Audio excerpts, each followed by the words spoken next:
Hi guys, welcome to HardReset.Info channel. Today I have OUKITEL RT8 and I want to show you how add event to your calendar on this device. First step to do it is opening calendar application.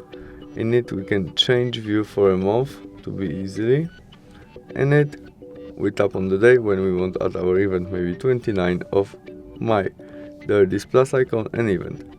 First step, we must add title of our event. There we can set add this event to our group on Gmail or something like that. There we can set when event starts and finish and which time, or we can by the switch turn on it and set it will be all day. Repeat of our event if we need it. We can add this event to people calendar. We can make video conference when event starts. Add location of that and notification maybe 2 weeks before, and we can add more than one or custom, what you prefer. We can change color which we see in our calendar. We get this notification about our event in calendar in this color, description and attachment to that. And after you set all you need, we press save and we have it in our calendar right now.